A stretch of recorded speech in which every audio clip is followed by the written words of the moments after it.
half a day, and welcome to Coffee with the Candidates. This series was created to educate and inform Guam's voting population on the positions candidates running for office take on some of the island's most controversial topics.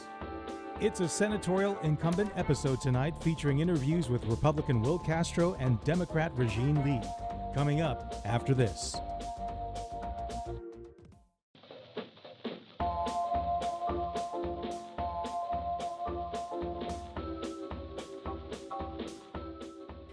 Day and welcome to another episode of Coffee with the Candidates. I'm your host, Janella Carrera, and joining me for this episode is incumbent Senator Wil Castro. Welcome to the show. Thank you so much, Janella. It's a privilege to be back. The last Coffee with the Candidates episode I had was a lot of fun, and so Great. I imagine this will be a This little will bit be more different. fun.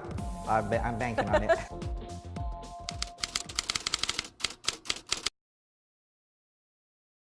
Well, thank you for joining us.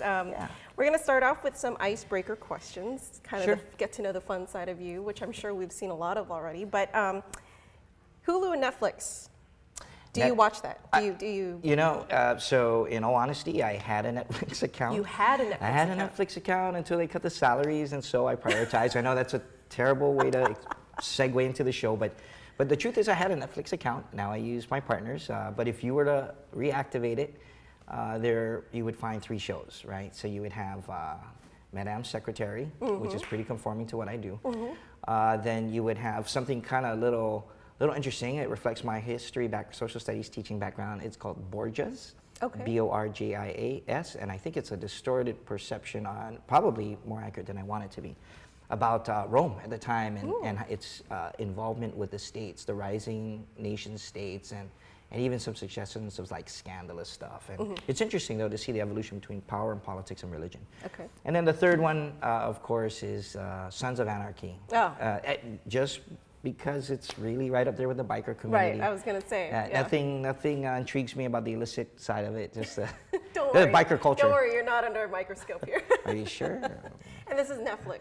It is. How about Hulu? Do you? Hulu? No, I don't have Hulu. Hulu was starting to come into popularity a couple years ago, and so when I ended my Netflix at the time, the closest I got beyond Netflix was Amazon Prime. I stopped that too. I see. Okay. What about at fiestas? What would we see on your plate? So my favorite would be shrimp Caligan, just looking at it, depending on what it tastes like. I could tell, I can gauge if it has the right elements. And then I always love fish Caligan, but the staple, the go-to delicacy for me in the Marianas is Caligan Banado. Oh, wow. Yeah. But it's hard to find good, fresh shrimp Caligan, and so I always, that's a real delicacy for me. Caligan Banado, that sounds really good. Oh, I love it. I can eat that by itself all day. So. Okay, what about music? You look like a music guy. What kind of music do you listen to? Please don't tell me I look like a Beethoven kind of guy. So, I'm a product of, so I went to high school here also. I won't say exactly when, but I like some rock music. I like AC/DC, back You're an 80s child. I am, 80s music era, but, and of course I'm an island music lover too, so, those kinds of songs are cool with me. Okay. Yeah. All right, well, we're done with the fun soft questions. stuff, the soft stuff, so let's get to the hard questions. Oh boy. This is your second term. If you're elected, this will be your second term in office, right? But it's going to be your third time running for office. It'll be my third time. Okay. So what would be the first initiative you would introduce in this term if you're elected?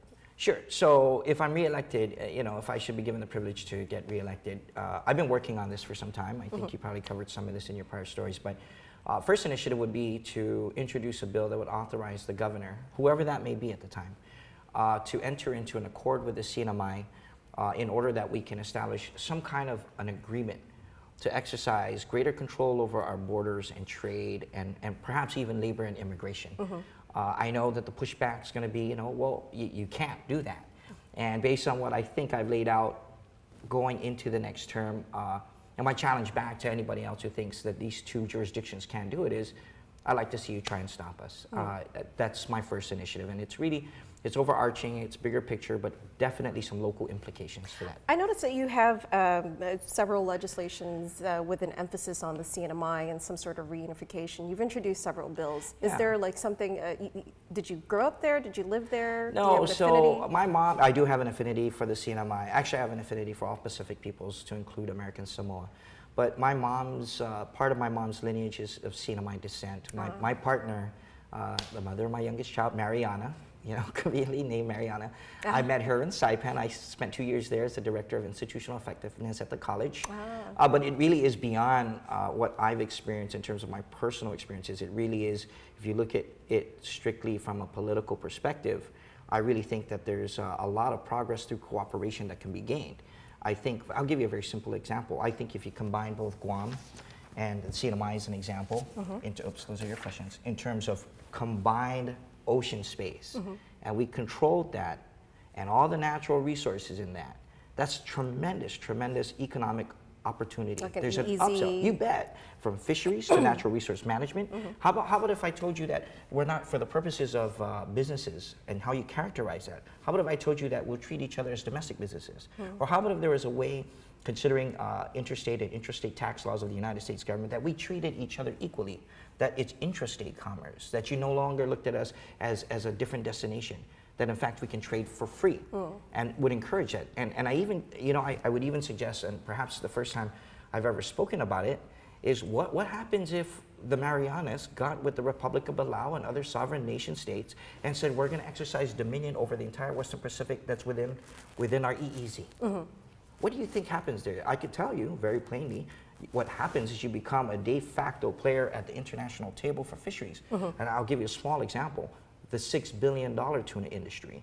You see, and so those are the things that I don't think we can accomplish by ourselves, nor do I think they can accomplish by themselves necessarily, but together with both jurisdictions, both governors and both houses of the people, to say, enough is enough, and we want to work together, and anyone who wants to get in the way of that kind of progress, where we can demonstrate to the world and to ourselves that we can be economically viable on our own, has something to contend with. I'm going to jump topics here a little bit. Please. It's sort of in line with it's sort of in line with what we're talking about, but in terms of the political status of our island, our territory. Where do you stand on that? Are you for free association, independence, or excellent question, and I've been consistent in my position. I'm not a gambler, and I will always go on the side of where as much information is available that I can make a sound decision for myself, or if I'm empowered to make a decision on behalf of our community, then I'll make that decision based on the facts, as opposed to kind of just guessing or anticipating what could come from those decisions. So in this case, I'm an advocate for statehood. I believe that if we had 2 U.S. senators and a voting delegate to the United States House of Representatives, it'll bring tremendous economic leverage, significant, unlike we've ever seen. I think even to the extent where we may even surpass the good state, the Pacific state of Hawaii, in terms of what they managed to accomplish with their 2 tenured senators and representatives. They've managed to accomplish a lot, but I think it had a lot to do with the fact they had 2 votes in the Senate and delegates in the House. Some would argue, though, that's kind of it's not in line with how you originally fought for Guam in your history. You sat beside Angel Sanchez, who always fought for independence. So don't confuse my activism with my decision on political status. So make no mistake about it, I am an advocate for the protection of indigenous rights and of all Pacific cultures. But that's not necessarily suggestive that I'm requiring that I take my values and my advocacy towards the line of independence if I was to choose a particular political status. Like I said, it's possible to coexist with the United States if we were a state. I mean, I didn't say to coexist, but I said if we went statehood. I mean, we've got a plethora, so many examples in terms of the law and all kinds of case studies in the courts that allowed for that kind of coexistence. Right now, I think if we went statehood, maybe then we can have a more mature discussion, an advanced discussion. You know, independence is a complex thought. I'm not against it. I really am not, but I haven't fully digested what the implications are in terms of citizenship, in terms of delinkage, in terms of what it means when you're no longer a U.S. state or protectorate or part of the American family when it comes to trade, when it comes to tourism, when it comes to national defense. So, no. let there never be a confusion with my political advocacy for the protection of indigenous rights, all indigenous persons, and the preservation of our Chamorro language and culture with my personal decision on political status. That's exactly just my position. Every qualified person has the legal right to make that decision for themselves in terms of political status. Okay. But thank you. Well, you got me. Yes, No more I got coffee you for riled me. up. Well, I've got room for maybe one or two more questions. Please, thank you. If in the last 4 years, or I'm sorry, 2 years Sure. since you've been a senator, but maybe in the last 4 years that you've been paying attention to politics, what policy have you disagreed with or agreed with the governor's office? Oh, the governor's office. Oh boy. Well, that's a good one. I could give you a couple. First of all, I have a very different philosophy in terms of how to approach the GMHA issue. But without going into too much detail, I've disagreed with the front office on a bunch of measures. I'm not in favor of any more taxes. I'm trying to promote that we maintain the existing 1% BPT. If asked today, will I support a 2% sales tax? No. Did I vote for it? Yes, because it was on the table. It was the only viable option to keep this community afloat. But you voted against repealing it. Because I believe if you're gonna take a position, my goodness, be consistent and fight for what you believed in. Now that it's washed away, I'm not gonna go back to the trough and say, give us another 2% sales tax. I did not forget what we were talking about when we were off camera. Many of us were in consensus that if we went for the 2% sales tax and the 1% BPT, ultimately when that sunsets, long-term, intermediate long-term, we would transition BPT to a sales tax, and I'm still in favor of that. But until we have that discussion, until there is no doubt in our mind that the administration has made the cuts that it needs, and I'm sure they have, but I just would like to see on its face the evidence supporting that, will I ever consider any other kind of tax? So going forward, you wouldn't support another measure to introduce a sales tax? No, I don't support even the 0.5% increase on the BPT at this point in time. I have to see the data and be convinced. I'm not reacting emotionally. I'm reacting to really what's in front of us in terms of the Tax Cuts Jobs Act. I see. When you lose $180 million, it's catastrophic. Right. It's not just about the government.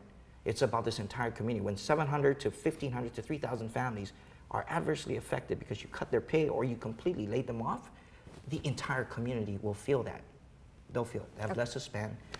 Bills will be harder to pay if they can even make it. Okay. Well, Senator, thank you so much for your insightful words. I think this is the most I've said. Yes, and actually, I don't even talk this much in the legislature, but thank you for the I was opportunity expecting to this express to be a myself. little bit more fun, but thank you for taking it. fun. And I love that you're able to switch topics and switch gears on the spot. So I appreciate the thank you so opportunity. much. Thank you so much to your producers. And I good luck appreciate on your that. run. Thank you. All right, well, that was Senator Wil Castro. We'll be right back.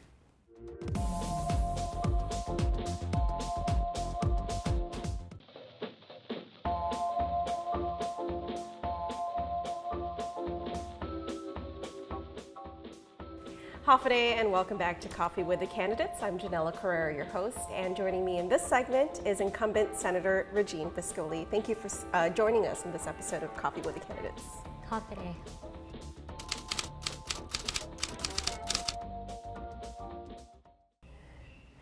All right, so we'll get right to it. We're going to start off with some fun questions, some icebreaker questions. Netflix and Hulu, I'm pretty sure you do watch it. When I have the time. Okay. Yeah. Well, what would we find on there if we were to look up your account? On my Netflix and Hulu account, I'm really into Suits. I love watching that series. I think it's fascinating. But typically when I turn on my TV, my kids have just finished watching, so they're really into The Greatest Showman. That's like their favorite movie. They're singing, you know, before they go to bed. They love it. So that's typically what's on our They kind of take after Netflix. you. Oh, yeah, I guess kind of.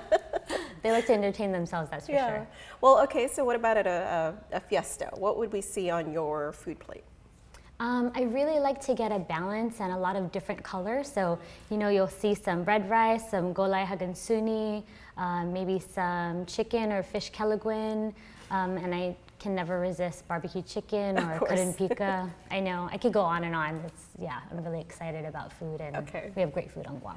What about your music taste? What type of music do you listen to? I love 90s hip hop and R&B. It really helps to take me back, you know, to the old school. And yeah, I actually have a really eclectic music taste. So, I mean, depending on my mood, I can go anywhere from like classical to rock or classic rock I also love. So it just kind of depends, but my go-to is definitely 90s hip hop and R&B. All right, well that's great. I love that kind of music too. Yeah. So okay, we're kind of ready for the more hard questions. Sure. So this will be your second term if reelected, correct? What would you introduce as your first legislative initiative? I think the most important focus right now in our government really needs to target on fiscal responsibility.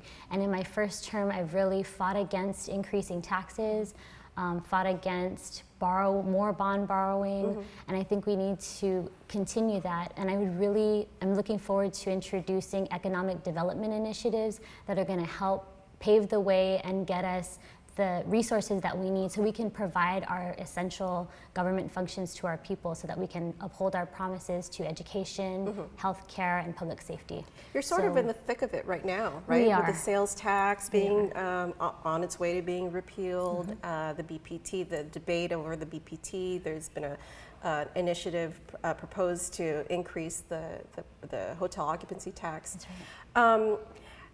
How would you ensure that going forward, with all of these tax proposals and repeals, being talked about, but with this gaping hole come next fiscal year of between 120 to 160 million, how would you ensure that we find a way to plug that hole?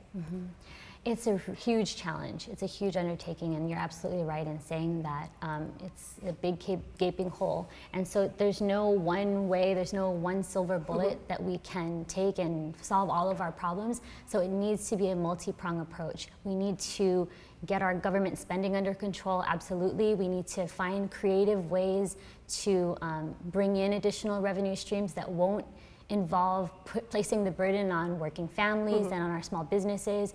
And so it's going to be tricky. And I think one of the most important things that we can do as elected officials is make sure that we ask the tough questions and we get the answers. We demand the answers with regard to what the government is doing now, with regard to additional hiring in this quote unquote, fiscal crisis. We know that we're in a crisis situation, but some of the actions of the executive branch aren't really showing that we're in a crisis. And so we need to nail down those things and look at ways that we can alleviate the problem with additional revenue streams. Well, you kind of answered already what would have been my next question, which is something that you agree or disagree with. So I'm going to move on a little bit from that.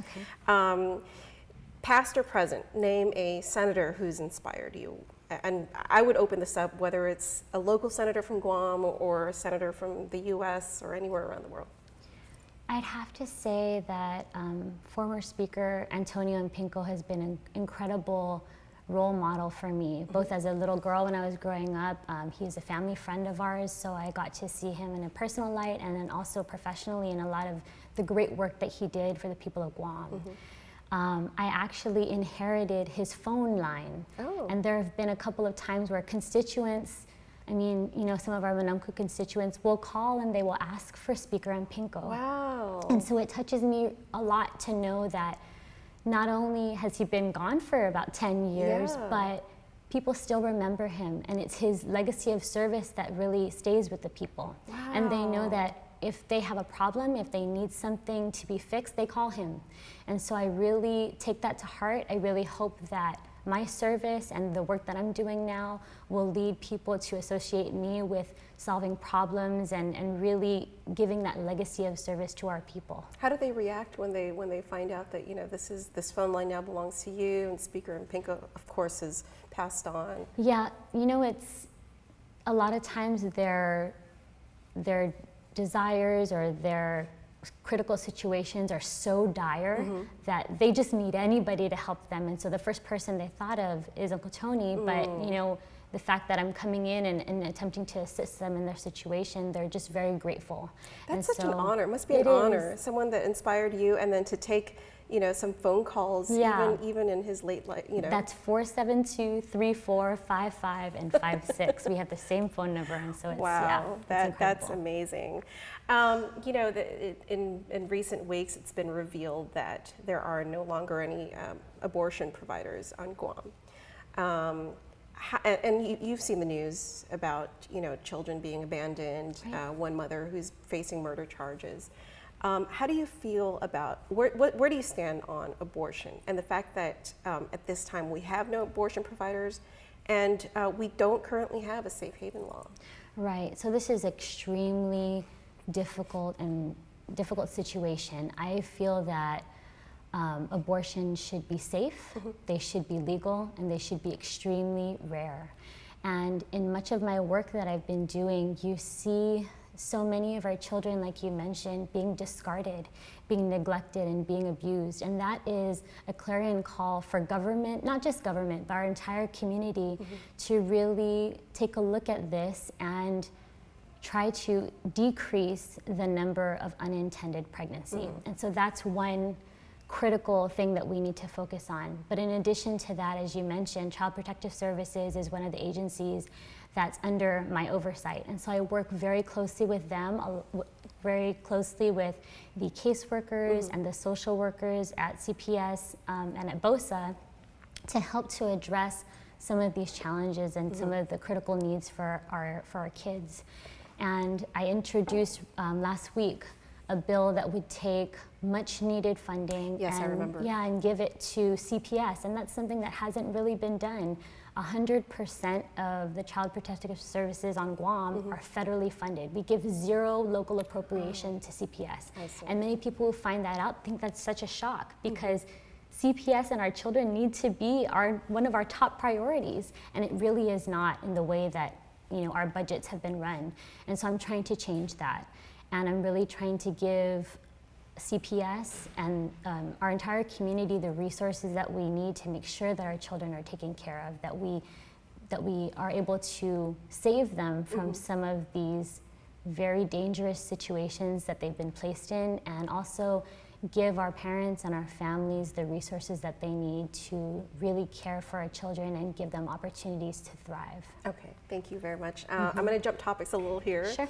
I'm going to move over to our political status. As you know, we haven't yet been able to decide on our political status, but I'm curious to know where you stand as far as the three choices that we could have should we get to that point: free association, statehood, or independence. Right. So I've actually been following this issue for many, many years, and I have participated in the meetings of the Decolonization Commission for years when I first moved back to Guam, and I did a little bit of research. Even before you Even when I moved back, before I moved back to Guam, when I first came back, I was working in the legislature at that time, and so I attended several of the meetings, and I think that our task forces currently in the past few months and years have done an excellent job of really getting the word out about their individual options and what that might mean. But I think more research needs to be done, especially in terms of the economic benefits of each of those particular statuses, and we haven't really heard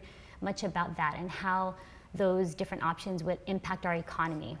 And so that's huge for me. I also think that self-determination needs to be something that our indigenous people, that the Chamorro people have the right to. And so, I want to be an advocate for that as well. I was going to ask you about that. Yeah. Where do you stand on, the debate over allowing, non-indigenous people to vote on a plebiscite if we ever got to it? So this is decolonization. So it's important that the colonized people are the ones to make that determination. And so in terms of that, I would be able to vote. My husband would not be able to. And that's just, if you're trying to, the effort is to decolonize, it really needs to be the group of colonized people that make those decisions. Okay. All right. Well, thank you so much, Senator, for your great answers, and thank you for joining us on the show. We wish you the best of luck on your campaign, and we hope to, see you there. Sounds good. Thank you so much, Chanel. I really appreciate this opportunity to be able to, get the message out, and I encourage everybody to participate and vote in the upcoming elections. All right, very well said. Thank you so much. Thanks. Thank you again to our earlier candidate, our earlier guest, Senator Wil Castro, and of course to Senator Regine Biscoe Lee. Thank you. See you next time right here on Coffee with the Candidates.